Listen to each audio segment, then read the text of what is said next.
আল্লাহর রসুল বলছিলেন যে এক সময় আসবে সারা দুনিয়া সমস্ত বেদিনী শক্তি মুসলমানকে দুনিয়ার থেকে নিঃশেষ করার জন্য, সুস্বাদু খানার জন্য যেরকম মানুষ দস্তরখানে ভেঙ্গা পড়ে, এরকম সারা দুনিয়ার মানুষ ভেঙ্গা পড়বে। তো সাহাবা জিজ্ঞাসা করছে, ইয়া রাসূলুল্লাহ, ওই দিন কি আমাদের সংখ্যা কম হবে? তো বলছে, না, তোমরা সংখ্যা অনেক হবে। আজকে 200 কোটি মুসলমান, কিন্তু আজকে যতটুকু মুসলমান নির্যাতিত, আজকে যতটুকু মুসলমান নিষ্পেষিত, আজকে মুসলমান যতটুকু ঘৃণিত, আজকে মুসলমান যতটুকু ধিক্কিত, আজকে মুসলমান যতটুকু অবহেলিত, আজকে মুসলমান যতটুকু লাঞ্ছিত, 50-60 বছর আগে 200 কোটি ছিল না। মনে হয় বর্তমানের তুলনায় মুসলমান 100 গুণ কম লাঞ্ছিত ছিল, বঞ্চিত ছিল, দীক্ষিত ছিল, ঘৃণিত ছিল, কম ছিল। কিন্তু আজকে যতটুকু এতটুকু ছিল না। আমি কি বুঝাইতে পারতেছি? খোদার ওয়াস্তে আওয়াজ করেন না। যে অবস্থায় আছে দাঁড়ায় থাকেন, অসুবিধা কি? কেন আওয়াজ করতেছেন আপনারা? দিনই কথা, কিন্তু এত বড় মজমা আসছে, যদি কিছু না নিয়ে যেতে পারে দিলের খোরাক, তাহলে এই মজমা তো হবে একটা, মনে করেন, প্রদর্শনী। যেমন আমাদের জীবনটা, মুসলমানের জীবনটাই এখন প্রদর্শনী হয়ে গেছে। বাস্তবতা বলতে কিছু নাই। আমি নিয়ে যাইতেছি আপনাদেরকে ওই দিকে, অল্প সময়ের ভিতরে নিয়ে যাব। পায়ে হাত রাখি, আওয়াজ করে বিলকুল চুপ হয়ে যান। কেউ দাঁড়ায় আছে, দাঁড়ায় থাকুক। সে যদি দাঁড়ায় শুনতে পারে, আপনার সমস্যা কি? আপনি দেখতে কষ্ট হয়, এটাই তো বলবেন। আজকে একটু মাইনা নেন যে দেখলাম না, এতটুকু কি মানা যায় না? এই জন্য আওয়াজ করতে হবে। আওয়াজ বন্ধ হয়ে গেলেই লাউড স্পিকারের আওয়াজ সবার কাছে পৌঁছবে। এতগুলো লোক যদি আওয়াজ করে, তো লাউড স্পিকার কি করবে বলেন? আপনারা চিল্লানি শুরু করেন, দেখেন লাউড স্পিকার হাওয়া, ওর চিৎকার কোনো কাজে দিবে না। তো যেটা বুঝাইতেছিলাম, যে আজকে যতটুকু মুসলমান নির্যাতিত, নিষ্পেষিত, দীক্ষিত, ঘৃণিত, অবহেলিত, রব্বে কাবার কসম, হত্যাকে যে আল্লাহ আমাদেরকে মুসলমানের ঘরে সৎ ইচ্ছায় অস্তিত্ব দিলেন, আজকে ওই মুসলমান পর্যন্ত ভাবে যে আমি মুসলমানের ঘরে জন্ম নিলাম কেন? কি ভাবে না? অস্বীকার করতে পারবেন? ও নিজে পর্যন্ত বলে, আমি কেন মুসলমানের ঘরে জন্ম নিলাম? আমাকে কেন মুসলমানের ঘরে জন্ম দিল? যে আল্লাহ সব ইচ্ছায় মুসলমানের ঘরে অস্তিত্ব দিচ্ছেন। সত্য এটাই, আপনি আজকে ভাবতে পারেন যে ইসলামের মূল্যবোধ আপনার কাছেও নাই, যাকে আল্লাহ মুসলমানের ঘরে সব ইচ্ছায় অস্তিত্ব দিলেন। মাইয়ুরিদিল্লাহু আইয়াহদিয়াহু ইয়াশরাহ সাদরাহু লিল ইসলাম। যে আল্লাহ ইসলামের জন্য আপনাকে নির্বাচিত করল, ইলেকশনে না সিলেকশনে, আল্লাহর কুদরতি হাত দিয়া নির্বাচিত করল, ওই মুসলমানের যুবক ভাবে যুবক, যুবতী ভাবে নারী ভাবে, পুরুষ ভাবে, শিক্ষিত ভাবে, অশিক্ষিত ভাবে, যে আমাকে আল্লাহ মুসলমানের ঘরে অস্তিত্ব দিল কেন? যদি এটা না ভাবত, তাইলে সৃষ্টির সেরা ধর্ম ইন্নাদ-দীন ইনদাল্লাহিল ইসলাম, ইসলাম একমাত্র মনোনীত ধর্ম, তাইলে ও বিজাতির এশকে পড়ল তো পড়ল কেন? বিজাতির মতো পোশাক কেন, চাই কেন, চলন কেন, উঠা কেন, বসা কেন, শোয়া কেন, ঘুমানো কেন, খাওয়া কেন, গোসল কেন, কাপড় কেন, চুপড় কেন, বিয়া কেন, শাদী কেন, প্রত্যেকটা জিনিস বিদাতির স্টাইলে আমরা অভ্যস্ত। নাইলে 14 তারিখ কি মুসলমানের কালচার?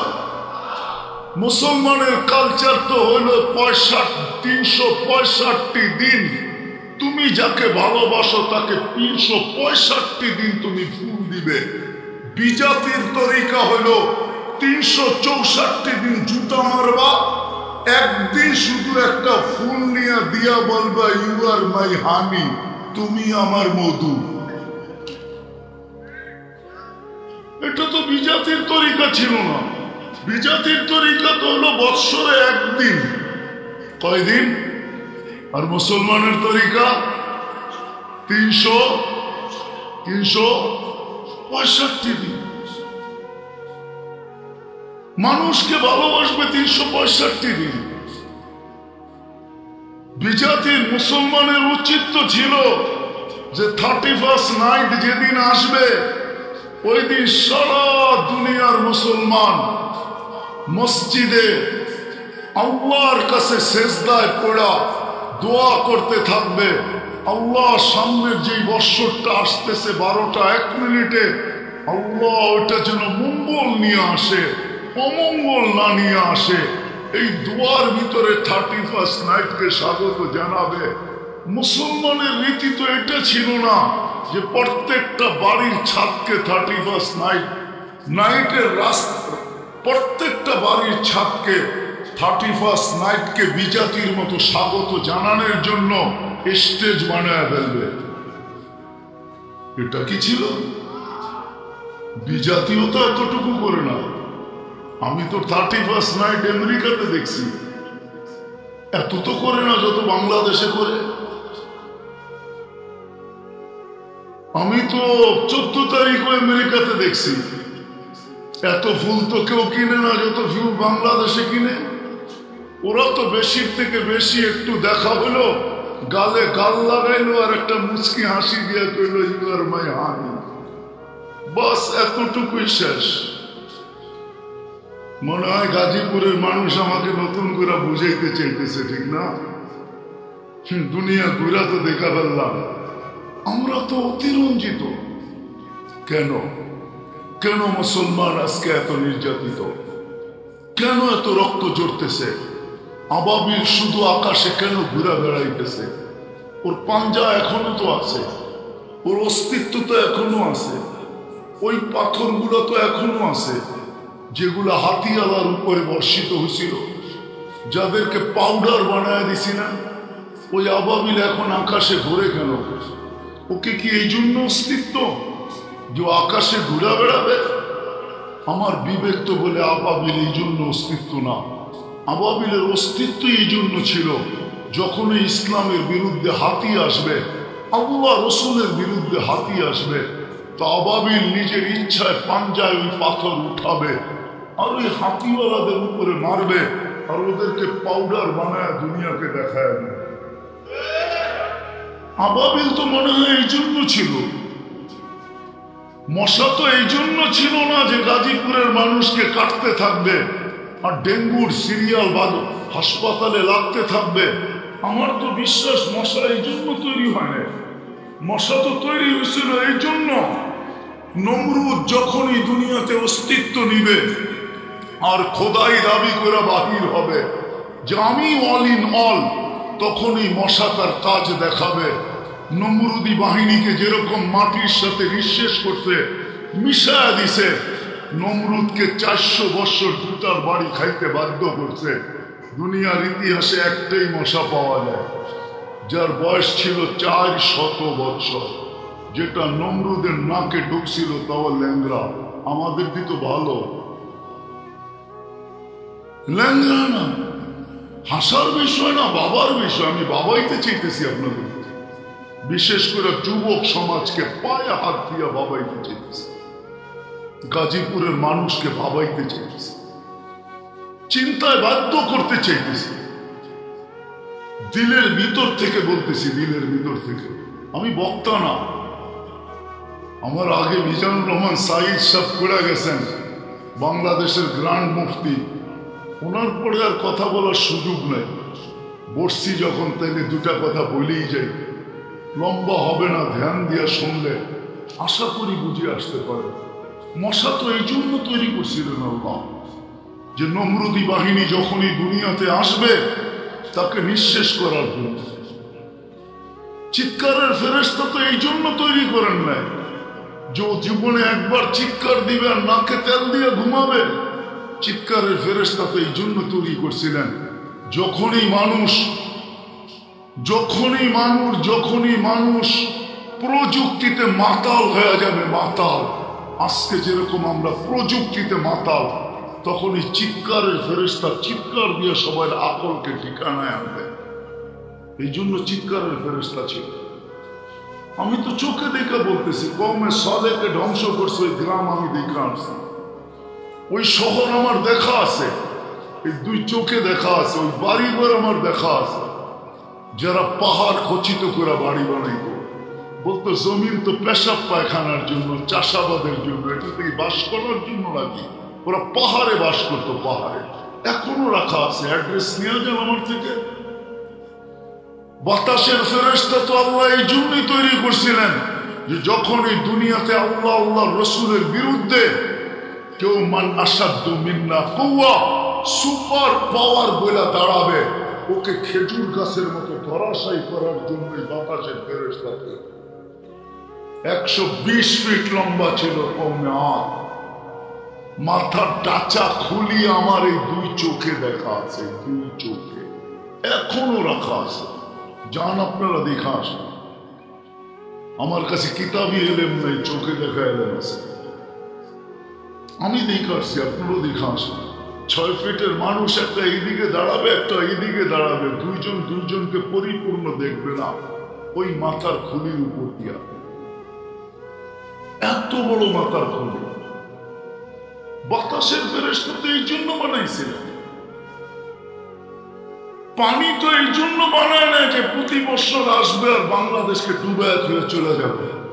পানি তো বানাইছিলেন আল্লাহ, যারা এগ্রিকালচারের নিশায় মাতাল হয়ে যাবে, আল্লাহ রসুল থেকে দূরে সরা যাবে, পানি ওদেরকে জমিনের সাথে মিশায়া দিবে। এই জন্যই তো পানি বানাইছিলেন। নাইলে 600 কিলোমিটারের ড্যাম কওমে সাবার, যে এগ্রিকালচারের প্রশংসা আল্লাহ নিচে করেন, জান্নাতানি আন ইয়ামিন ওয়া জান্নাতানি আন শিমাল, বালদাতুন তাইয়্যিবাতুন রব্বুন গফুর। আমি 4 বার গেছি ওইখানে, 4 বার। পানি তো ওদের জন্য তৈরি করছেন। আজকে কারণ কি? কারণ বলি আমি শেষ করতেছি। কারণ কি আছে? কেন মুসলমান এত লাঞ্ছিত, মুসলমান এত দীক্ষিত? বলার আগে আরেকটাও বলি, কোন সাজে আমরা সাজি নাই? বিজাতির কোন শ্বাসটা বাকি আছে যেই সাজে আজকে মুসলমান সাজে নাই? কোন সাজ বাজিয়া বাকি আছে? কয়েকজন হুজুরের কথা, হুজুর কয়জন পার্সেন্টেজে বাংলাদেশে? কয়জন হুজুরের কথা বাদ দেন, তাবলীগালা দিনদার কয়জন? 1% না বাংলাদেশে।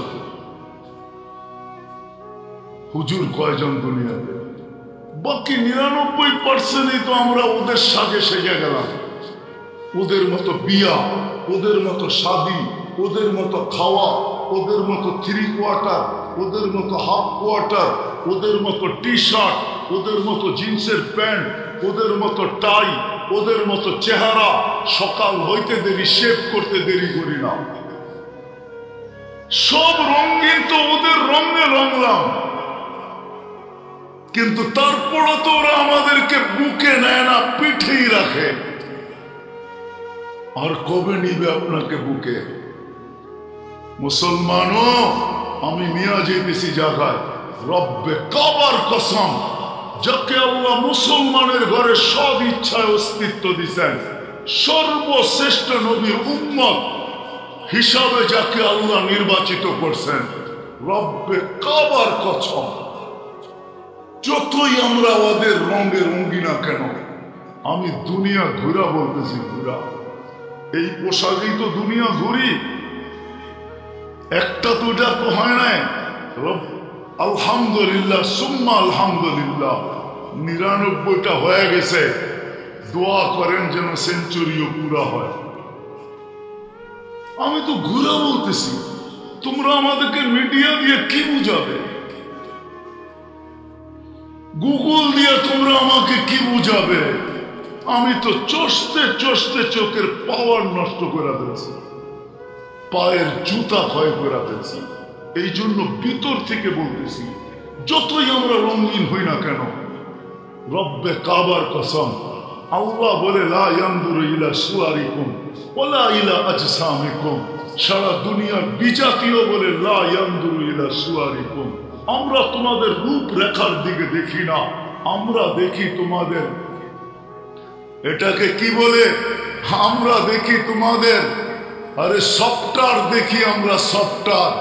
আমরা তোমাদের সফটওয়্যারে যা দেখি কে কে ধর্মের জায়গায় ইসলাম লেখা আসছো, আমরা এটা দেখি। আমরা তোমাদের এই রূপরেখা দেখি না, যে তুমি আমার মতো শেখ করলে কিনা। আমি ফিলিস্তিনের বিরুদ্ধে যাইতেছি না। বসনিয়া আপনারা দেখেন নাই, গণহত্যা বসনিয়া হয়েছে, বসনিয়া আপনারা চোখে দেখেন নাই।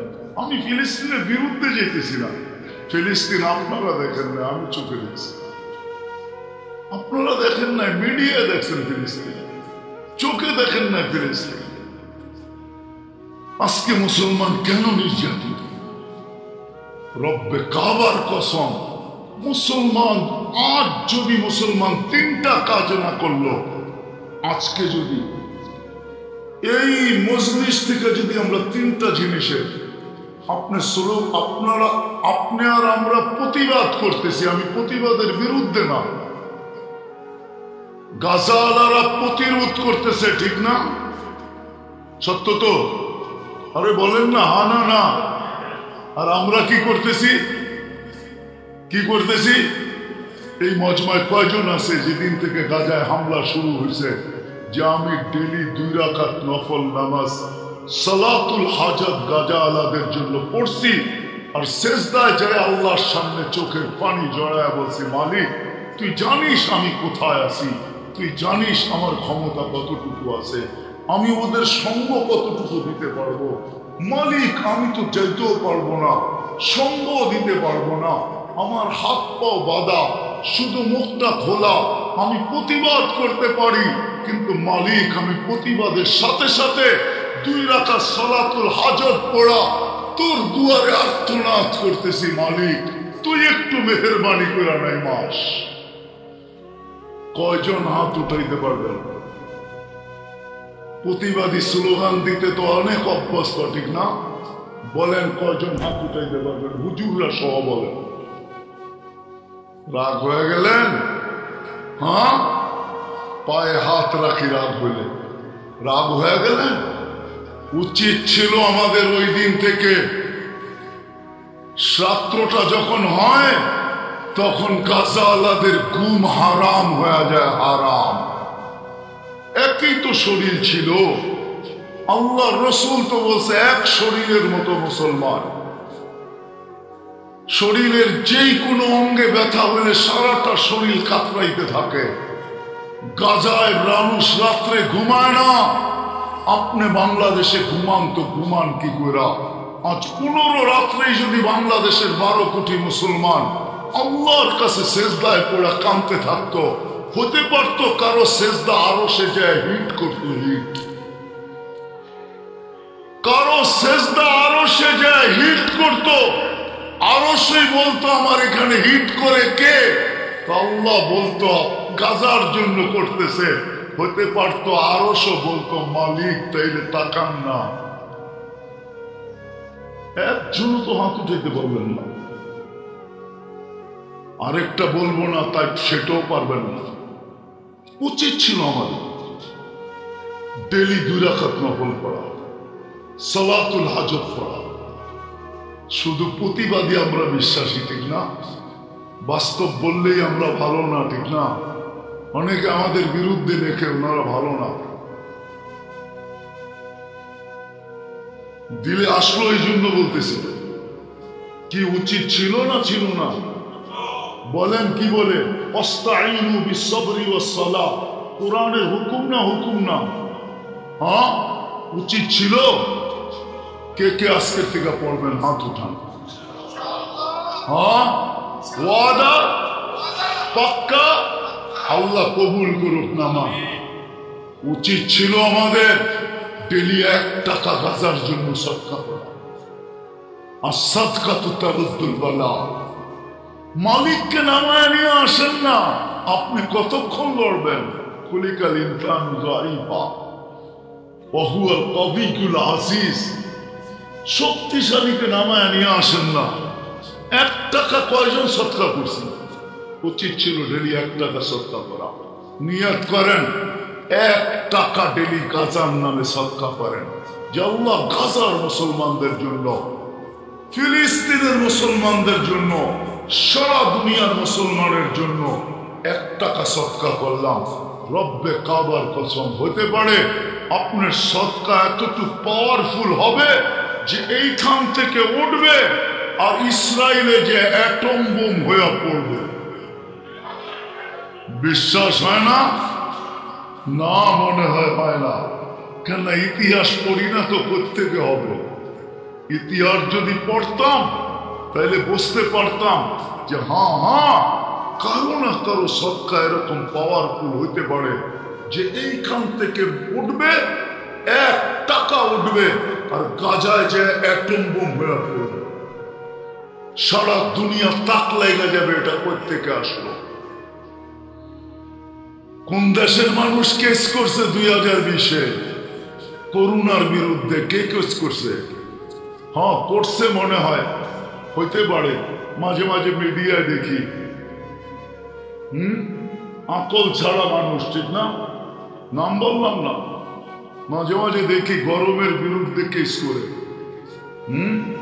হ্যাঁ, করে নিয়ে গেলে মনে হয় পাবনাও রাখবো না। কইবো আমাদের এখানে রুগীর একটা কোয়ালিটি আছে, এটা কোয়ালিটি ছাড়া রুগী, এটা চলবো না আমাদের, ঠিক না? ঠিক না? করোনার বিরুদ্ধে কে কেস করছে? তো যেটা বলতেছিলাম মেরে দোস্ত,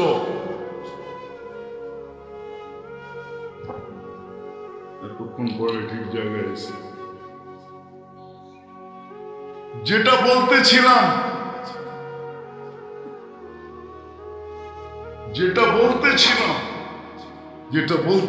যে যাকে আল্লাহ মুসলমানের ঘরে সব ইচ্ছার অস্তিত্ব দিছে আর মুহাম্মদুর রাসূলুল্লাহর উম্মত বানাইছে। রব্বে কাবার কসম, কোরআন আমাকে বলে, আজকে হয়তো আমিও ভাবি মুসলমানের ঘরে জন্ম নিয়ে কি লাভ হলো, কিন্তু একদিন আসবে অবশ্যই যেদিন সারা দুনিয়ার কাফের জাহান্নামে যাওয়া মুসলমানদেরকে টিটকারি করবে, ব্যঙ্গ করবে যে ইসলাম তোমাদেরকে কি কাজে দিল।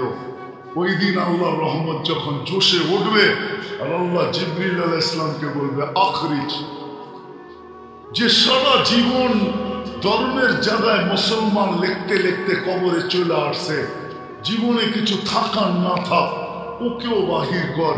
যখন বাহির করবে তো সারা দুনিয়ার কাফের চিৎকার দিবে, লাউ কুন্না মুসলিমিন, হায় আমরা যদি নামদারি মুসলমান হইতাম।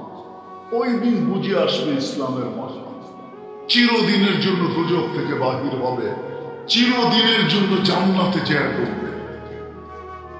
আজকে যদিও নাকি আমরা ভাবি উম্মতে মুহাম্মদী হয়ে লাভ হলো কি, কিন্তু না, আজকে হয়তো বুঝে আসতেছে।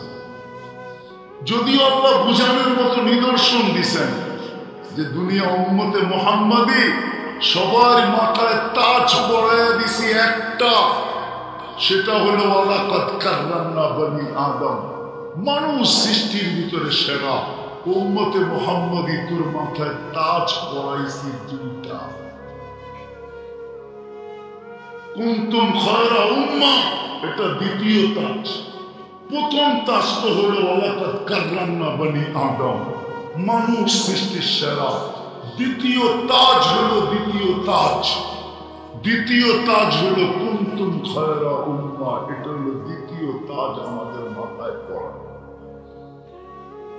যদিও উম্মত হওয়ার কারণে দুইবার আল্লাহর কুদরতি হাত লাগছে আমাদের গায়ে, একবার জন্মলগ্নে, একবার বাছাই করবে।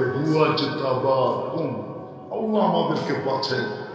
যুবক, জানো না তোমাকে উম্মতে মুহাম্মদীর অন্তর্ভুক্ত করার জন্য আমি তো আমারটা দিয়ে বুঝাইতে চাই। আমার মনে হয় লক্ষ কোটি মানুষকে আল্লাহ কুদরতি হাত দিয়া বাছাই করার পরে আমি যখন কুদরতি হাতে উঠছি, তো আল্লাহ আমাকে উম্মতে মুহাম্মদীর অন্তর্ভুক্ত করাবে। যখন কুদরতি হাতে আমি উঠছি, না হইলে কোটি মানুষকে আল্লাহ কুদরতি চোখ দিয়া দেখছেন, পছন্দ হয় নাই। আমার উপরে যখন কুদরতের চোখ পড়ছে, তো আল্লাহ কুদরতি হাত দিয়ে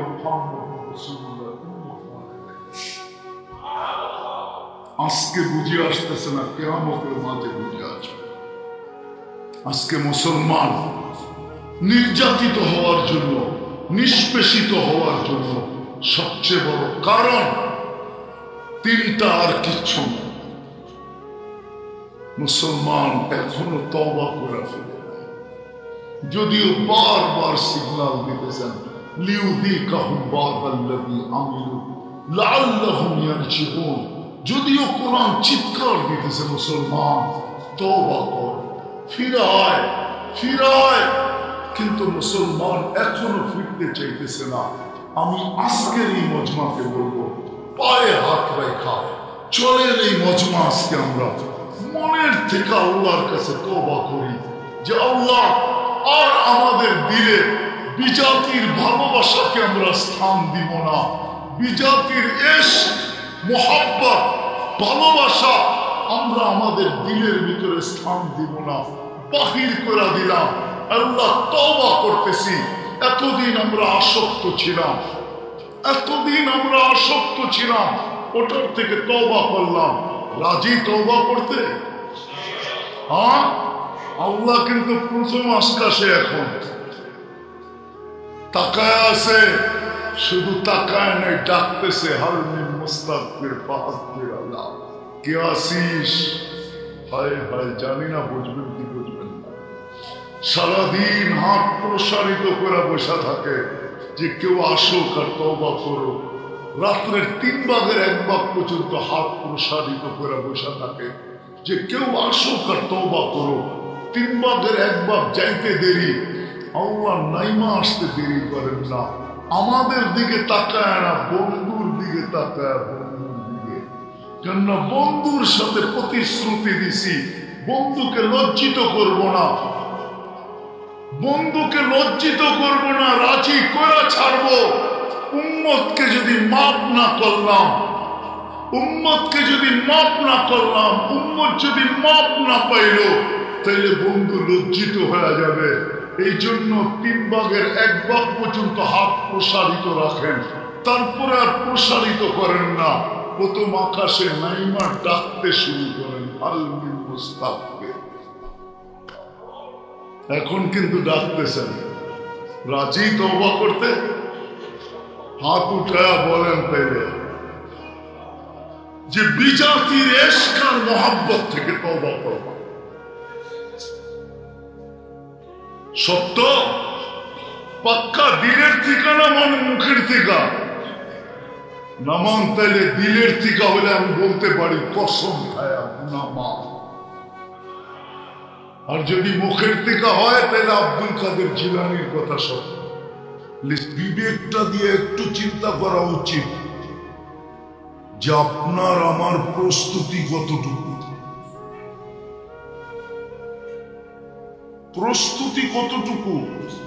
কতটুকু প্রস্তুতি নিলাম।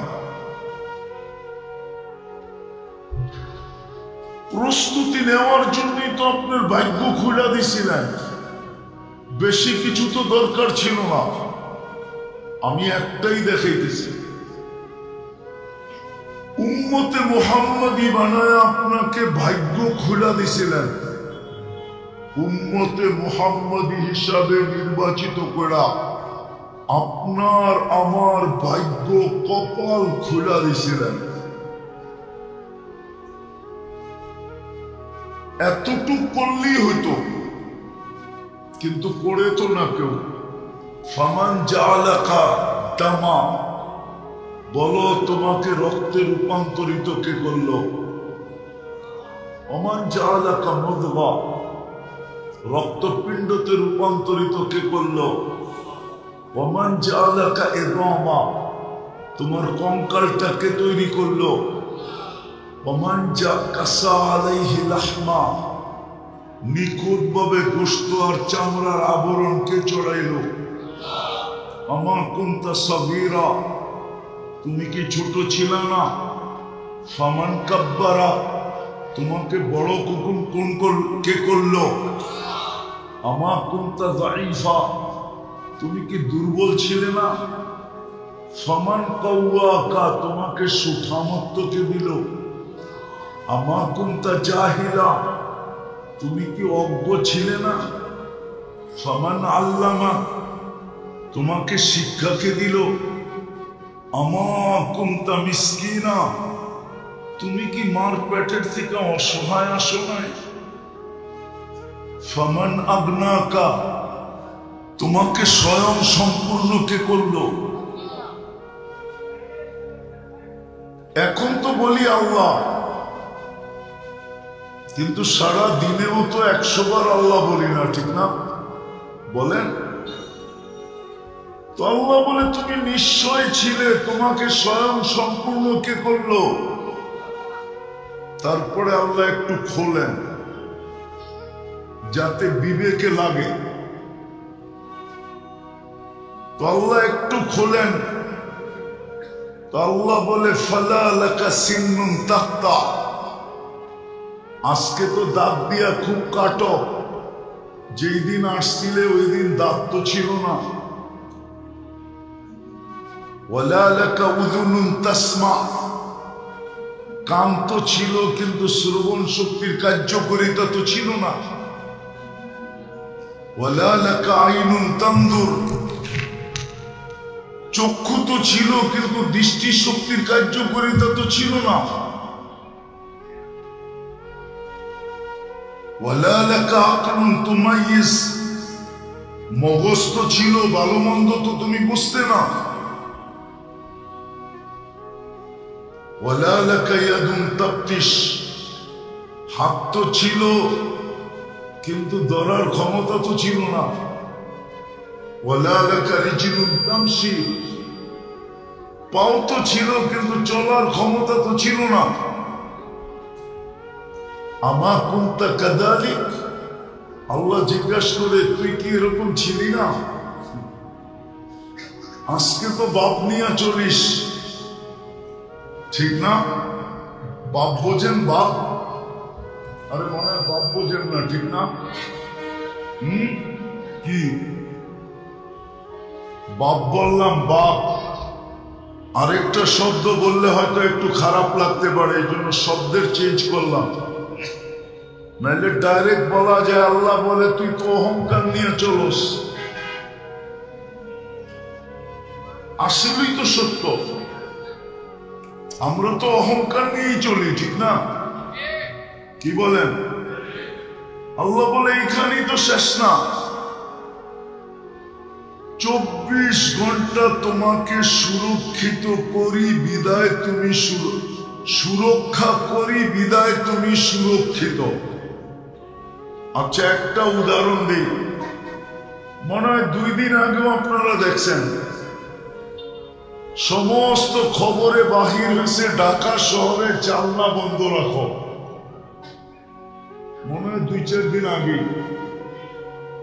খবরে আসছে, নেটে আসছে, সবাই জানলা, ঘরের কি জানলা, কেননা ঢাকা শহর এরকম দূষণ যুক্ত। কয়েকদিন আগে কুয়াশা ছিল না খুব, তো বলছে দূষণ এরকম যে জানলা বন্ধ রাখো, হতে পারে ঘরের ভিতরে দূষণ ঢুকবে, স্বাস্থ্যের জন্য ক্ষতিকর হবে। আর এরকম কথা ঢাকা শহরে আমি জন্মের পরের থেকে শুনতেছি। কিন্তু ঢাকা শহরে কি মানুষ কমতেছে না বাড়তেছে? হ্যাঁ হ্যাঁ, উচিত তো ছিল কোনা যাওয়া। যখন দূষণযুক্ত, তো কোন দিন সকালে উঠে শুনবেন যে অক্সিজেন পচে গেছে। টানতে দেরি, মরতে দেরি হবে না, ঠিক না? হ্যাঁ, তাহলে গুলশানের জমিনের দাম এত বাড়লো কেন? বলুক না ওনারা। গুলশান তো ছোটবেলা আমিও দেখছি, ওনারাও দেখছে মনে হয়। এত দাম বাড়লো কেন গুলশানের জমিনে? বাড়িদারারটা আরো বাড়লো কেন? ওটা তো এন্টারি জঙ্গল ছিল। বলেন,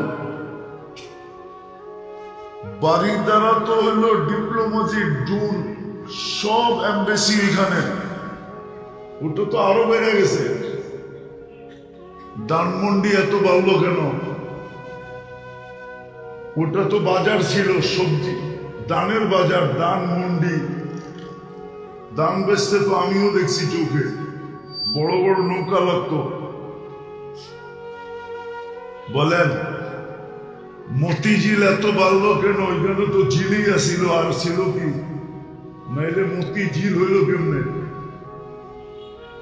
তো দিন দিন দাম বাড়তেছে, মানুষের সংখ্যা বাড়তেছে, ঠিক না? দূষণ বিজ্ঞান বাহির করছে, কিন্তু অক্সিজেন খারাপ হয়ে গেছে এটা বাহির করতে পারে নাই। পারছে নাকি? অক্সিজেন কি ঢাকা শহরে একটা পিউন না? হ্যাঁ না, পিউন না? হ্যাঁ না, মনে হয় বোঝেন নাই। দূষণ মানি, কিন্তু অক্সিজেন না, অক্সিজেনও দূষণ হল। ওনারাই স্বীকার করতেছে অক্সিজেন দূষণালা হলে মানুষ বাঁচবে। তাহলে অক্সিজেন পিউর রাখলো কে? হ্যাঁ, আল্লাহ বলে 24 ঘন্টা তোকে সুরক্ষা দিয়ে আমি, 24 ঘন্টা তোকে শুধু অস্তিত্ব দেই নাই, সাজাই নাই, 24 ঘন্টা আমি তোমাকে সুরক্ষা দেই, 24 ঘন্টা আমি তোমাকে সার্ভিস দেই। উইদাউট পে একটাও নেই না তোমার থেকে, 1 টাকাও নেই না, কোনো কিচ্ছু তোমার কাছ থেকে নেই না, বিনা পয়সায় তোমাকে সার্ভিস দিয়া যাইতেছি। তারপরে আল্লাহ প্রশ্ন করতেছে, বল তুই 24 ঘন্টায় আমাকে কয়বার ডাকস? কয়বার আমার নাম না? আমাকে কয়বার ডাক? দেহটা তো আল্লাহ নিজের ইচ্ছায় আস্তে আস্তে আস্তে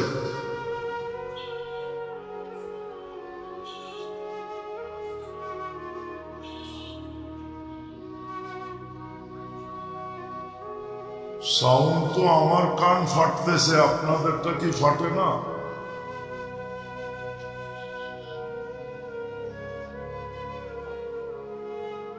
শুনেন শুনেন, শয়তানও শুনতে দিবে না।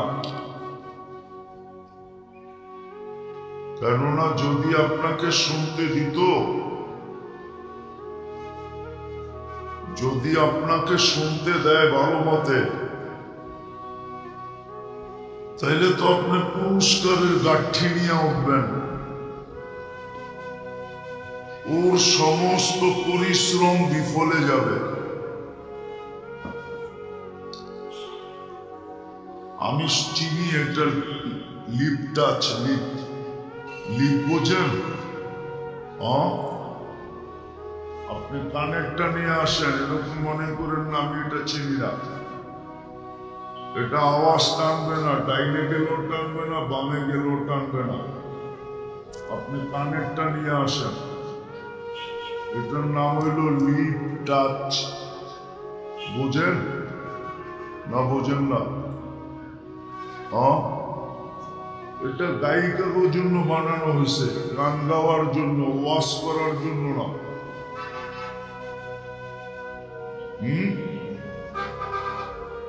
না মনে করছেন আমি সদরঘাটের দিকে চলে এসেছি?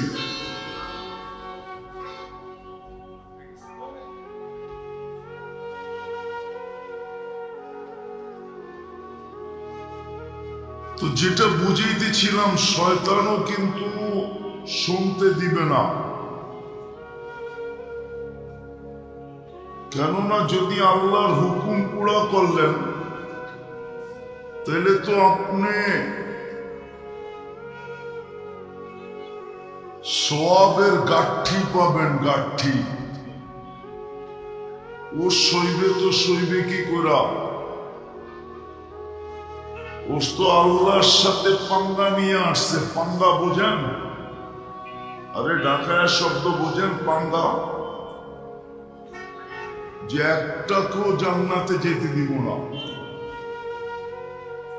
আর যদি তাই না হইতো, ওর কথাই যদি সত্য না হইতো, তাহলে সারাদিন বুক করেন কাঠটা। কাঠটা বুক করেন। আপনি ট্যাক্সি চালান কার হাত দিয়া? মাইক্রো চালান কার হাত দিয়া? এই দেহটা কে দিছে? এটার উপরে ডেলি কয় টাকা বাজেট ব্যয় হয় জানেন? জানেন তো না? জানেন কয় টাকা বাজেট ব্যয় হয়? আপনার সংসারে মাসে বাজেট কত? 5 লাখই, 10 লাখই। মাসে যদি আপনি সংসারে 10 লাখ খরচ করেন, তো আমি তো আপনাকে একটা দিয়ে দেখায় দেব। কিডনি ডায়ালিসিস করতে নারায়ণগঞ্জে কয় টাকা নেয় বলুন তো দেখি? ওনাকে জিজ্ঞাসা করি। নারায়ণগঞ্জে কোনো ডায়ালিসিস সেন্টার নাই? আছে? নাই? নাই নারায়ণগঞ্জে কোনো ডায়ালিসিস সেন্টার? কয় টাকা নেয় একবার ডায়ালিসিস করতে? আরে বলেন না একটা। 5,000 বাদ দিলাম 4,000 নেয়। 4,000 বাদ দিলাম 3,000 নেয়। আল্লাহ তো ডেলি আপনার কিডনি ডায়ালিসিস করেন 36 বার।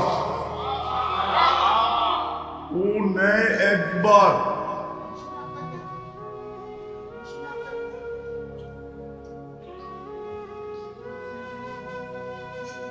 ও একবারে নেয় 3,000 টাকা।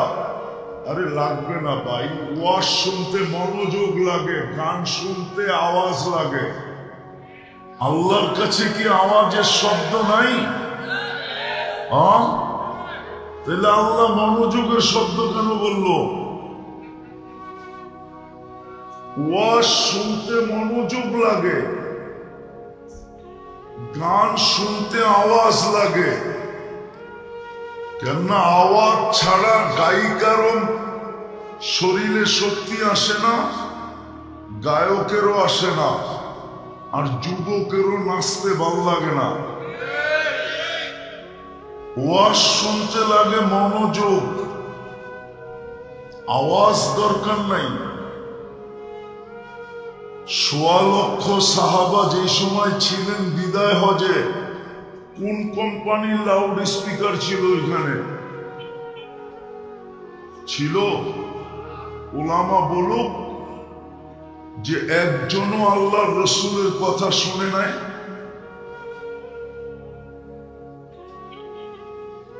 মনোযোগ দরকার ছিল।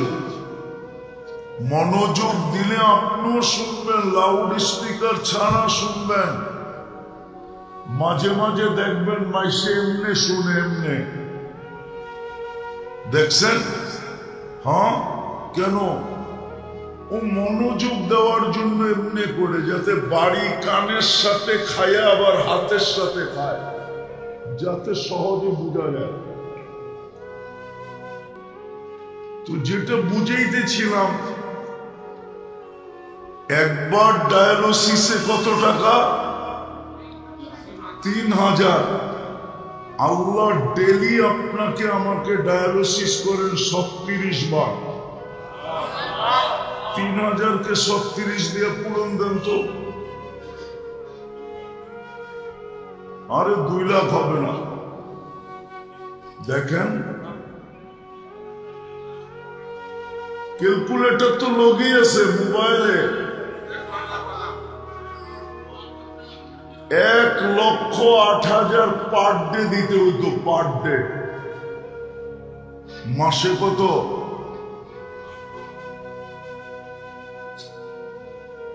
আপনার উপরে বাজেট ব্যয় করতেছে, বাজেট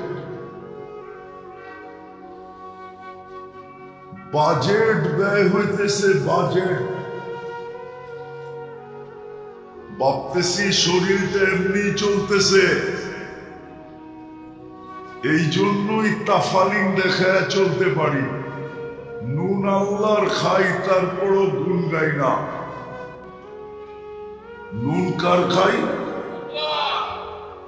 আল্লাহ নুন খাই, কিন্তু গুণ কিন্তু এটাও মনে রাখবেন, তিলে তিলে আপনার থেকে নিবে। আজকে হয়তো ইচ্ছা স্বাধীনতা দিচ্ছেন বিদায় কিচ্ছু বলে না, পুরাটাই কার দেওয়া? এটা দিছ আল্লাহ, চালায় আল্লাহ। আমি তো একটা দেখাইলাম, এরকম পুরা শরীরটাকে খুলা দেখানো যায়।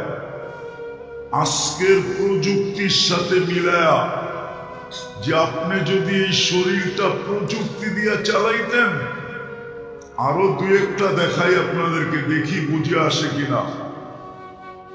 আচ্ছা বলেন, খাওয়ার লোকমাটা মুখের কাছে নিতে দেরি, নাক সুঙ্গা ঘ্রাণটা বলতে দেরি করে না, তাই তো?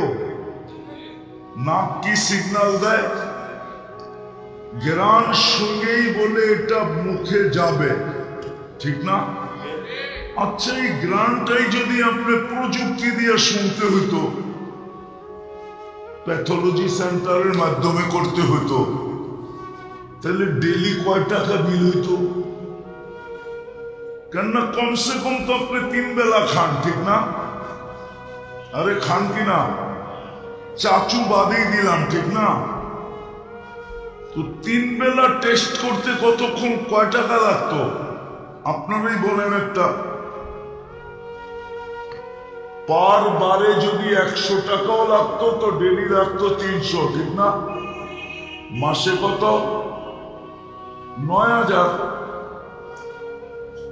তো নাক আপনাকে সিগন্যাল দিল এটা মুখে যাবে, ঠিক না? এদিকে নাক, আমি বেশি লম্বা কথা বলবো না, অল্প সময় বলবো। নাক সিগন্যাল দিবে,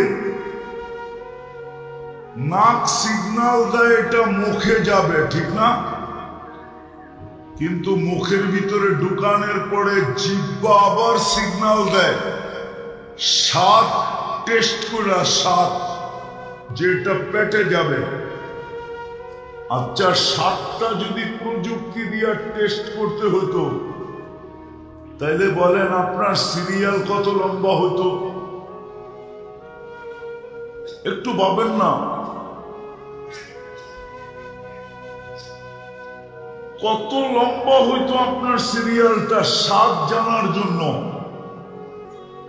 কয় টাকা বিল দিতে হতো?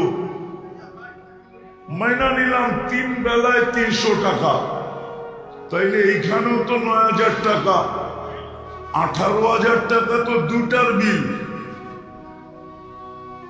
বাকিগুলার বিল বাদেই দিলাম।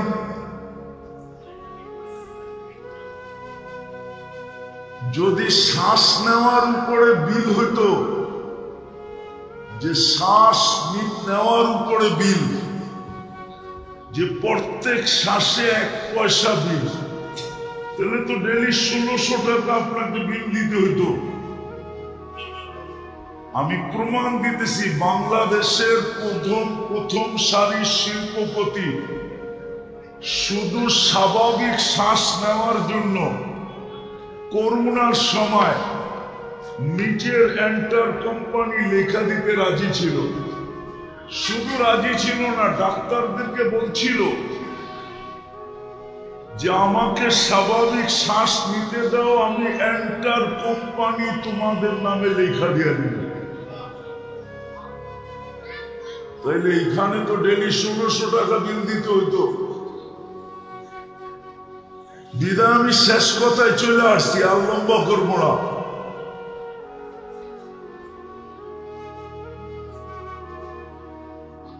বুঝাইতে চাইতেছি, বুঝাইতে যদি বুঝে আসে, আর বুঝে না আসলে একদিন বুঝে আসবে অবশ্যই। ওই দিন বুঝ কোনো কাজে দিবে না, এটাও সত্য। আজকে আল্লাহ বুঝাইছেন তো কোরআন দিছেন, রসুল বুঝাইছেন তো হাদিস দিছেন, উলামারা দায় দায়িত্ব নিয়ে বুঝাইতেছেন। বুঝলে ভালো কথা, না বুঝলেও ভালো কথা। কেননা কালকে কিন্তু আপনাকে পুঙ্খানো জবাব দিতে হবে। যদিও আজকে বিলকুল বিনা পয়সায় সার্ভিস, 24 ঘন্টা আল্লাহ সার্ভিস দিতেছেন বিনা পয়সায়, কোনো পয়সা নেন না, উইদাউট পে। আল্লাহ 24 ঘন্টা সার্ভিস দিতেছেন। এইদিকে দেখেন, এইদিকে দেখেন, আমার দিকে ভালো মতে শোনেন। আল্লাহ কিন্তু 24 ঘন্টা আমাদেরকে সার্ভিস দিতেছেন, কিন্তু বুঝতে পারতেছি না কেন, এটা আমি জানি। বুঝতে পারতেছি না, ইচ্ছা স্বাধীনতা দিছেন বিদায়। এটা যদি না দিতেন তাহলে মনে হয় সবাই বুঝে আসতো, কিন্তু না, আল্লাহ ইচ্ছা স্বাধীনতা দিছেন আমাদেরকে। বিদায় যেমন খুশি তেমন চলতে পারি, অথচ যেটা দিয়েই চলি এটা আল্লাহর দেওয়া। এটা কার দেওয়া? এই জন্য আল্লাহ এক জায়গায় দৃষ্টি আকর্ষণ করছেন, একটু আমাদের দৃষ্টিটা নিজের দিকে আকর্ষণ করতে চাইছেন।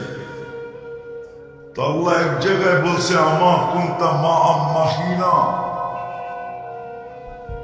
কখনো কি তোমার মনে পড়ে না যে তুমি এক ফোঁটা পানি ছিলে? ফামান জাআলাকা দামা, বলো তোমাকে রক্তে রূপান্তরিত কে করলো? ওমান জাআলাকা মুদগা, রক্তপিণ্ডতে রূপান্তরিত কে করলো? ওমান জাআলাকা ইযামা, তোমার কঙ্কালটাকে তৈরি করলো? ওমান কাসা আলাইহি লাহমা, নিখুঁতভাবে গোশত আর চামড়ার আবরণকে চড়াইলো? আমা কুনতা সগীরা, তুমি কি ছোট ছিল না?